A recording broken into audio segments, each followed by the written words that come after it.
जी viewers अस्सलाम वालेकुम। हम लतीफ़ एसएससी आज इंग्लिश ग्रामर वीडियो के साथ। तो आज की वीडियो में हम करने जा रहे हैं प्रेजेंट परफेक्ट प्रोग्रेसिव और प्रेजेंट परफेक्ट कंटिन्यूस टेंस। तो इससे पहले हम प्रेजेंट इंडेफिनिट, प्रेजेंट कंटिन्यूस और प्रेजेंट परफेक्ट टेंस कर चुके हैं। तो सबसे पहले हम बात करेंगे कि वो कौन सी सिचुएशंस हैं जिनके अंदर हम इस टेंस का इस्तेमाल करते हैं, या कौन से वो फ़िक्रात हैं जिनमें हम इस टेंस के रूल्स इस्तेमाल करते हैं। और दूसरे नंबर पे हम पहचान जानेंगे कि अगर हमें इंग्लिश फ़िक्रात दिए हैं या उर्दू फ़िक्रात दिए हैं तो हमें किस तरह पता चलेगा कि ये फ़िक्रात जो हैं वो इसी टेंस से बिलोंग करते हैं। उसके बाद हम जानेंगे कि how to make positive, negative और इंटरोगेटिव सेंटेंसेस। तो अगर आपने हमारे चैनल को अभी तक सब्सक्राइब नहीं किया तो सब्सक्राइब कर लें, बेल आइकन पे ज़रूर क्लिक कर लें ताकि हर अपलोड होने वाली नई वीडियो उसका नोटिफिकेशन आपको फौरी तौर पे मिलता रहे और आप हमारे साथ टच रहें। तो सबसे पहले हम बात करते हैं कि वो कौन सी कंडीशंस हैं, वो कौन सी सिचुएशन हैं जिसमें हम इस टेंस का इस्तेमाल करते हैं।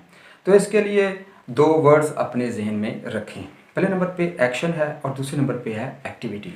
तो अगर कोई एक्शन या एक्टिविटी माजी में स्टार्ट हुई हो और अभी तक कंटिन्यू हो, इन प्रोग्रेस हो, जारी हो, और उसका एंड अभी नहीं हुआ, यानी मकसद है कि अभी वो स्टॉप नहीं हुई, तो ऐसे तमाम सेंटेंसेस जो है वो प्रेजेंट परफेक्ट प्रोग्रेसिव के तहत ही ट्रांसलेट होंगे।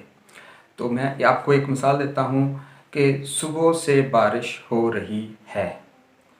तो इसका मतलब ये है कि सुबह से बारिश हो रही है, एक्टिविटी सुबह स्टार्ट हुई और अभी तक ये एक्टिविटी स्टॉप नहीं हुई। तो माजी में स्टार्ट हुई, प्रेजेंट में भी है और स्टिल जो है वो कंटिन्यू इन प्रोग्रेस है।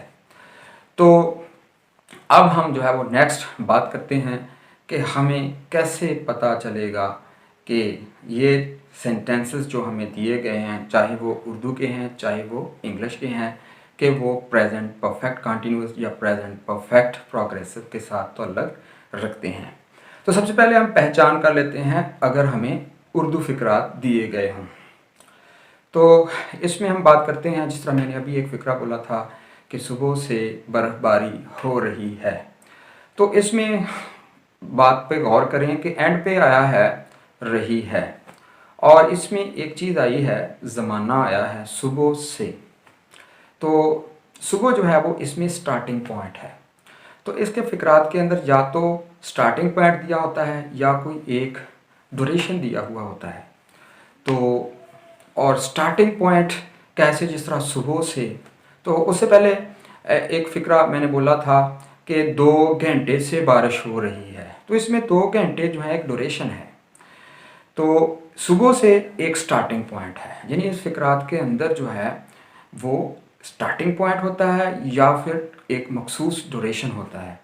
तो उर्दू में फ़िक्रात दिए हुए हों और इंग्लिश में अगर फ़िक्रात दिए गए हों तो सब्जेक्ट के फ़ौरन बाद हैज़ बिन या हैव बिन हेल्पिंग वर्ब का इस्तेमाल होता है और इसमें कभी कभार सिंस या फार का इस्तेमाल भी होता है और इसमें स्टार्टिंग पॉइंट या ड्यूरेशन भी अक्सर दिया हुआ होता है।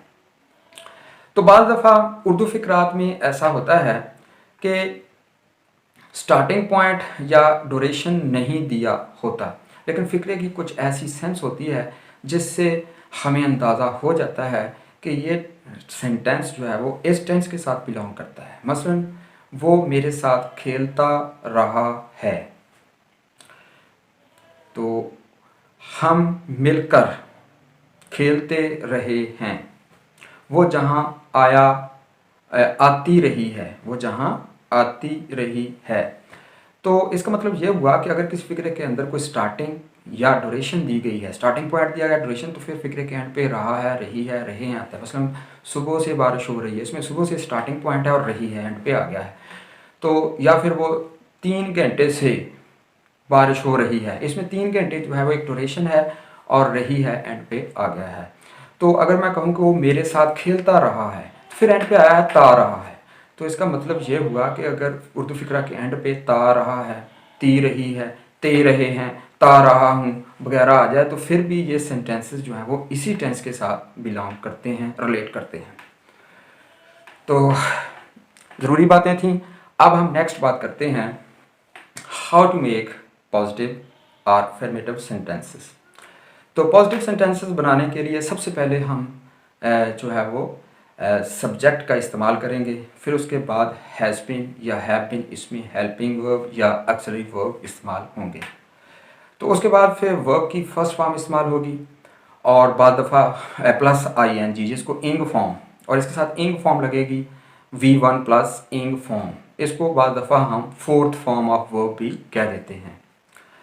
तो उसके बाद फिर ऑब्जेक्ट आएगा और उसके बाद सिंस या फार का इस्तेमाल होगा। तो सिंस कब इस्तेमाल होगा और फार कब इस्तेमाल होगा ये भी हम अभी डिस्कस करेंगे। फिर उसके बाद जो है वो ड्यूरेशन दी गई होगी या स्टार्टिंग पॉइंट दिया गया होगा। तो अब हम बात कर लेते हैं कि एक फ़िक्रे की मिसाल ले लेते हैं। He has been living here since 1990। वो जहाँ 1990 से रह रहा है और इसके अंदर मैंने सिंस लगाया है, सिंस 1990, और इसमें 1990 जो है वो स्टार्टिंग पॉइंट है। तो अभी मैंने बात की थी सुबह से बारिश हो रही है, it has been raining since morning. तो सुबह क्या है, स्टार्टिंग पॉइंट है। तो इसका मतलब है कि अगर किसी फिक्रे के अंदर स्टार्टिंग पॉइंट दिया गया है तो आप सिंस का इस्तेमाल करेंगे, और अगर किसी फिक्रे के अंदर कोई ड्यूरेशन दिया गया है तो फिर जो है वो हम फॉर का इस्तेमाल करेंगे। मसलन he has been living in this house for 20 years. वो 20 सालों से इस मकान में रह रहा है। अब इसमें 20 ईयर्स जो है वो एक ड्यूरेशन है। तो अगर मैं कह देता कि सिंस 1970 से, तो 1970 जो है वो स्टार्टिंग पॉइंट, अब सिंस आ जाता। अगर कोई ड्यूरेशन दिया गया है तो फिर फॉर आ जाएगा। तो हमें फिक्रे की स्ट्रक्चर का पता चल गया, पॉजिटिव सेंटेंस का। तो अब हम देखते हैं कि हैज़ बिन कब इस्तेमाल होगा और हैव बिन कब इस्तेमाल होगा। तो ये डिपेंड करता है इसके सब्जेक्ट पे। तो अगर सब्जेक्ट जो है वो थर्ड पर्सन सिंगुलर और कोई single name of person, thing और एन आइडिया, तो फिर हम हैज़ बिन का इस्तेमाल करते हैं। मसलन ही, शी, इट, या कोई सिंगल नेम आप कोई ले लें, अली ले लें, प्लस हैज़ बिन। फिर उसके बाद हम क्या करेंगे, प्लस फोर्थ फॉर्म जिसको आप वर्ब V1 प्लस ING इंग फॉर्म, प्लस उसके बाद ऑब्जेक्ट हो जाएगा, सिंस या फार का इस्तेमाल होगा, और फिर उसके बाद आगे ड्यूरेशन होगा या स्टार्टिंग पॉइंट होगा। तो ये सिंपल स्ट्रक्चर आपने देख ली। मसलन इट हैज़ बिन रेनिंग, बारिश होती रही है, सिंस मॉर्निंग। फिर उसके बाद he has been playing with me, she has been playing with me, it has been playing with me। तो ये मेरे साथ खेलती रही है। he has been playing with me since morning, वो मेरे साथ सुबह से खेल रही है। she has been playing with me since morning। तो अगर सब्जेक्ट हमारे पास I, we, you, they या जमा नाम हैं तो फिर हम जो है वो हैव बिन का इस्तेमाल करते हैं और बाकी कवानीन हस्बे साबक होंगे। मसलन I have been living in this villa since 2000 AD, anno Domini, सन्ने ईस्वी। तो we have been living here, हम जहाँ रहते रहे हैं। They have been living here, you have been living here, Aslam and Akram have been living here. तो ये थे पॉजिटिव सेंटेंसेस। अब हम बात करते हैं how to make negative sentences. तो नेगेटिव सेंटेंसेस बनाना बहुत ही आसान है, सिर्फ हैज़ और हैज़ बिन और हैव बिन। तो हैज़, हैव और बिन के दरमियान में आपने नॉट का इजाफा करना है। तो बाकी कवानीन हस्बे साबक रहेंगे। सब्जेक्ट अगर ही, शी, इट या कोई सिंगल नेम है तो ज़ाहिर है हैज़ नॉट बिन, उसके बाद आ जाएगा मसलन he has not been playing with me since morning, she has not been playing with me since morning, he has not been playing with me since morning, it has not been playing with me, Ali has not been playing with me। तो इसी तरह अगर subject जो है वो आई we you दे या जमा नाम हैं तो फिर हम हैव नॉट बिन का इजाफा करेंगे। I have not been playing, you have not been playing, they have not been playing, Ali and Akram have not been playing. तो इसी तरह आगे हम बात करते हैं इंटेरोगेटिव सेंटेंसेस की। तो इंटेरोगेटिव सेंटेंसेस जब हम बनाते हैं तो ये भी बहुत आसान है। सब्जेक्ट के मुताबिक आपको पता है कि अगर सब्जेक्ट सबसे पहले हम इसका जो की फार्मूला उसकी बात कर लेते हैं। तो सबसे पहले इसमें जो है वो हेल्पिंग वर्ब इसमें जो इस्तेमाल हुआ है हैज़ बिन और हैव बिन है।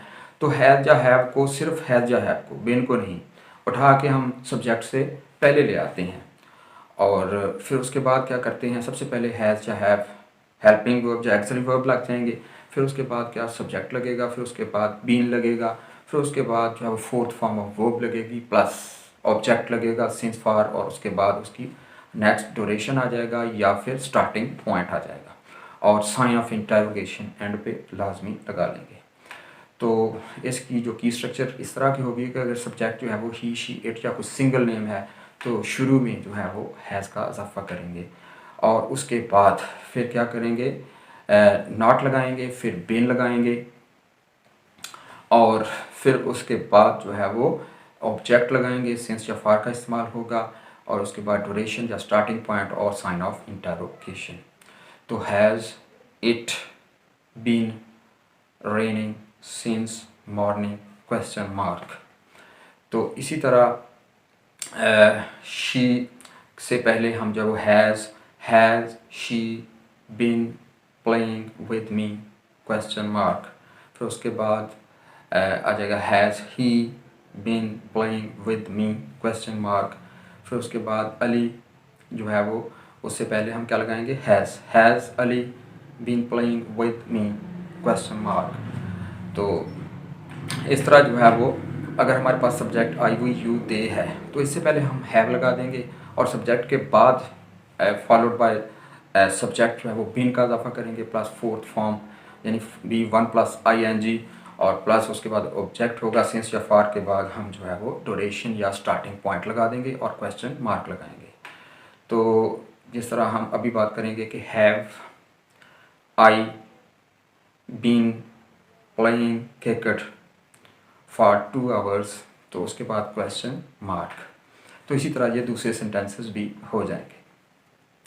तो बाज़ दफ़ा जो है वो हम बात करते हैं डबल सवालिया की। डबल सवालिया वही अल्फाज WH वर्ड्स जो के साथ हैं और साथ एक हाउ मिल जाता है, मसलन why, when, whose, who, whom, which वगैरह, और साथ हाउ लफ्ज़ जो है वो अगर ये आ जाएं तो सबसे पहले ये लगाते हैं, फिर उसके बाद हम हेल्पिंग वर्ब हैज़ या हैव लगाते हैं, फिर उसके बाद सब्जेक्ट आता है, फिर उसके बाद बिन आता है, फिर उसके बाद फोर्थ फॉर्म ऑफ वर्ब आ जाती है यानी V1 प्लस ING। उसके बाद फिर जो है वो हम क्या लगाते हैं, ऑब्जेक्ट लगाते हैं, सिंस या फॉर के बाद हम जो है ड्यूरेशन या स्टार्टिंग पॉइंट और क्वेश्चन मार्क लगा देते हैं।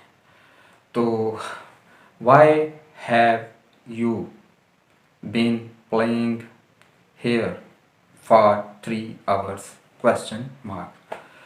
तो नाज़रीन हमने ये टेंस भी अल्हम्दुलिल्लाह मुकम्मल तौर पे डिस्कस कर लिया है। तो हमारे तमाम नेक्स्ट वीडियोस के लिए हमारे चैनल को ज़रूर सब्सक्राइब कर लें और अपना बहुत सारा ख्याल रखिएगा। वस्सलाम।